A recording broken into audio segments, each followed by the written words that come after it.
Lectura del Santo Evangelio según San Marcos. En aquel tiempo, cuando salía Jesús al camino, se le acercó uno corriendo, se arrodilló ante él y le preguntó: Maestro bueno, ¿qué haré para heredar la vida eterna? Jesús le contestó: ¿Por qué me llamas bueno? No hay nadie bueno más que Dios. Ya sabes los mandamientos: no matarás, no cometerás adulterio, no robarás, no darás falso testimonio, no estafarás, honra a tu padre y a tu madre. Él replicó: Maestro, todo eso lo he cumplido desde mi juventud. Jesús se quedó mirándolo, lo amó y le dijo: Una cosa te falta. Anda, vende lo que tienes, dáselo a los pobres, así tendrás un tesoro en el cielo, y luego ven y sígueme.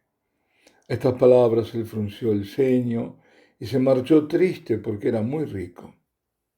Jesús, mirando alrededor, dijo a sus discípulos: Qué difícil les será entrar en el reino de Dios a los que tienen riquezas. Los discípulos quedaron sorprendidos de estas palabras, pero Jesús añadió: Hijos, qué difícil es entrar en el reino de Dios. Más fácil es a un camello pasar por el ojo de una aguja que a un rico entrar en el reino de Dios. Ellos se espantaron y comentaban: Entonces, ¿quién puede salvarse? Jesús se les quedó mirando y les dijo: Es imposible para los hombres, no para Dios. Dios lo puede todo. Pedro se puso a decirle: Ya ves que nosotros lo hemos dejado todo y te hemos seguido.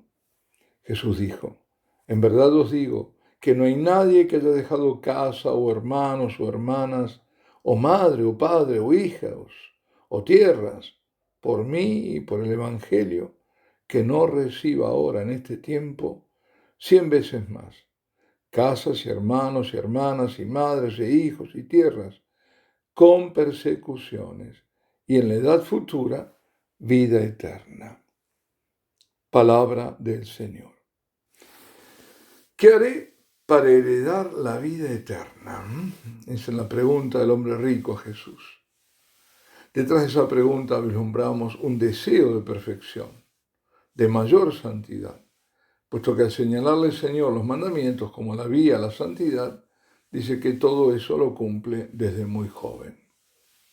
Vende lo que tienes, dáselo a los pobres, así tendrás un tesoro en el cielo, y luego ven y sígueme. Es cuanto agrega Jesús. Le está diciendo: aligérate de tu yo, de tus posesiones, de tus seguridades terrenas. Transfiere tus riquezas terrenas al cielo, dejando todos los que nada tienen. Despójate de ti mismo y entonces sígueme. Las seguridades terrenas a las que nos aferramos vienen de nuestra codicia y esta en general de nuestros miedos. Por cierto, que por encima está la falta de fe. Los miedos al futuro hacen que se ponga la confianza en el dinero, en las cosas, en los otros, y no en Dios. ¿Dónde tienes tú puesta tu confianza? No se puede tener dos amos, o Dios o el dinero. Esto lo dice el mismo Señor. Dinero con mayúsculas, el dios Mamón. En lengua siria era dinero, pero era también un demonio. El demonio de la riqueza, de la avidez, de la usura. Hoy ese dinero con mayúscula es el que domina el mundo.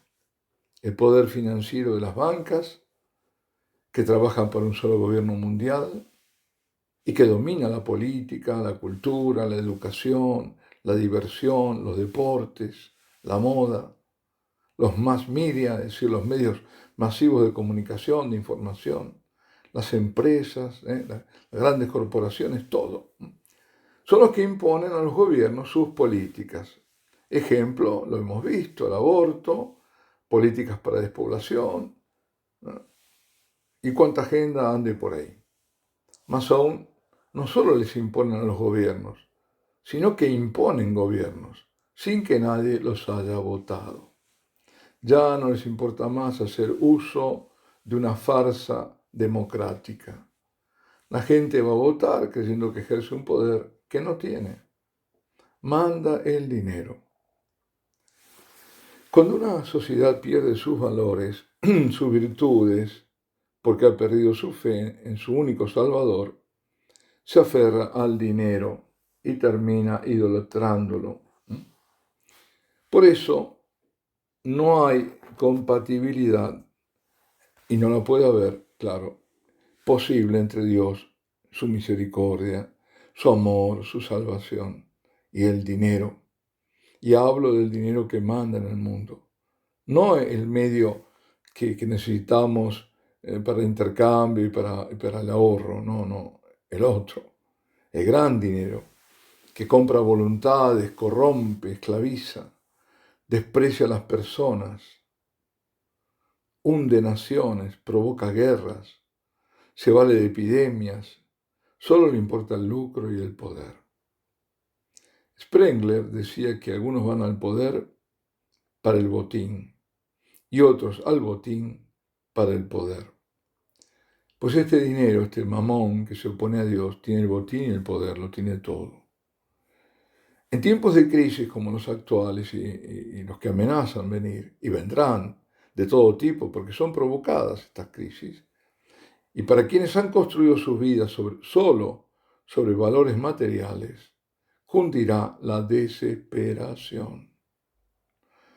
Aun quienes son débiles en la fe y por eso están angustiados ante el futuro y buscan qué anuncia este o este otro falso profeta y escuchan a gurúes que se dicen católicos, erigidos en pontífices laicos, que pretenden enseñar qué hacer y qué deben hacer otros. Estos también van a caer en desesperación. Y estos muy valientes de palabra serán los primeros en escapar. Aparecen nuevas revelaciones, no olvidemos las palabras del apóstol, que bien se pueden aplicar a esas presuntas revelaciones. Si un ángel del cielo os anunciase un evangelio distinto del que yo os he anunciado, que sea anatema, que sea anatema, es decir, maldito. Y también aquellas otras, no os dejéis arrastrar por doctrinas complicadas y extrañas. No hay tiempo que perder en todas estas cosas, sino fortalecerse en la fe en Dios. Esa fe que se manifiesta en confianza en su providencia y en su misericordia, para que pese a todo, la paz del corazón no se vea afectada. La crisis madre de las demás crisis es la de la fe, y con ella también la crisis de los valores morales. La mayoría, por el motivo que fuera, concuerda que para un rico le es difícil entrar en el reino de Dios. Y piensan que eso no les toca. Esto no va para mí porque yo no soy rico. Sin embargo, querido amigo, puedes estar muy apegado a las cosas materiales o a las pocas que poseas o las que aspiras tener y sufres por no tenerlas. ¿Cuántos son aquellos que más que poseer bienes materiales dejan que esos bienes los posean a ellos? Son los tentados por el mundo de las modas, del espectáculo, de Hollywood, todo ese mundo. Rico o no rico, el ingreso a la eternidad pasa por cumplir los mandamientos de Dios. El rico busca la perfección, el rico del Evangelio, pero cumplía con todos los mandamientos ya. Era veraz en lo que decía porque Jesús lo miró con amor. Y esto nos hace primero examinar si verdaderamente cumplimos con todos los mandamientos, como para recibir la mirada amorosa del Señor y no sus reproches. Necesario saber dónde estoy yo en el camino a la eternidad. Debo hacer mi examen de conciencia con profundidad. Pocos son quienes lo hacen. Debemos ser interpelados por este Evangelio. ¿Qué hago yo para heredar la vida eterna? Muy cierto es que cuando nos confrontamos con la voluntad de Dios expresada en su ley, nuestras limitaciones, nuestros miedos, nos pueden llegar a desanimar. Sobre todo en este tiempo que debe requerir heroicidad, lealtad, fidelidad a Dios. Y confrontándonos con nuestras debilidades puede venirnos el desaliento y hasta el miedo de claudicar ante las persecuciones, de no confesarlo a Él. Nuestro Señor advirtió que habría persecuciones, y las hubo desde el comienzo del cristianismo.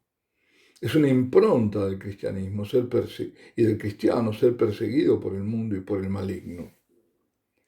Al final del Evangelio de hoy, después de asegurar a los discípulos que por lo que dejen recibirán el 100 por 1, agrega que todo ese bien irá acompañado de persecuciones. Persecuciones en esta vida y luego la vida eterna. Pero ánimo, porque nada es imposible a Dios. Y el Señor no nos abandona porque siempre estará con nosotros y nos dará las gracias necesarias al momento oportuno. Dios hace posible el imposible. Dios da las gracias cuando las necesitamos. Dios siempre quiere salvarnos porque Dios nos ama. No dudes nunca, pero nunca, nunca jamás, aún en medio de grandes tribulaciones, del amor de Dios. Maestro, ¿qué hacer para heredar la vida eterna? La respuesta sobre la vida eterna la encontramos en la sinagoga de Cafarnaún, en el capítulo 6 de San Juan. El Señor disputa con los judíos, entre los que también están sus discípulos, a quienes le piden signos, alegando que Moisés les dio el maná. Responde el Señor que Él es el pan bajado del cielo, que es el pan de vida. Y para que no quepa duda alguna, continúa: el que cree que yo soy el pan de vida, el pan bajado del cielo, tiene vida eterna. Pero no se detiene ahí, sino que claramente agrega: si uno come de este pan, vivirá para siempre. Y el pan que yo le voy a dar es mi carne para la vida del mundo. Les está diciendo que Él se dará a sí mismo para que ellos y todos podamos tener vida eterna. Y por si no entendieron bien, agrega: el que come mi carne y bebe mi sangre tiene vida eterna, y yo lo resucitaré el último día. ¿De qué está hablando? De la Eucaristía. Y fijémonos en dos cosas. Primero, que no habla en tono alegórico, sino que dice comer su carne. Y esto es lo que escandaliza a muchos discípulos que a partir de ese momento lo abandonan. Y segundo, que utiliza el tiempo presente.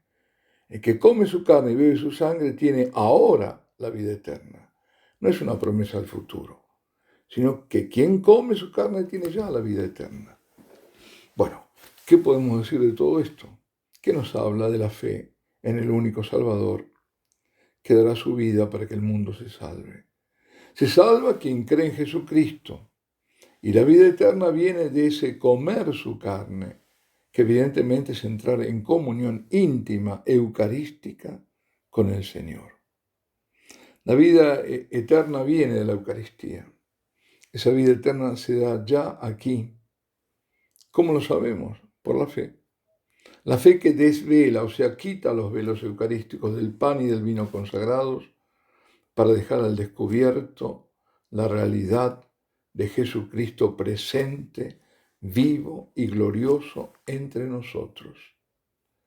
Aunque resulte paradojal, lo cierto es que el mejor seguimiento del Señor comienza de rodillas, en la quietud de la carne y en el silencio de la adoración. Queridos hermanos, aprovechemos este tiempo, que si nosotros lo queremos, si hacemos una vida verdaderamente eucarística, pero verdaderamente, con todo lo que eso implica, tenemos la vida eterna. Alabado sea Jesucristo.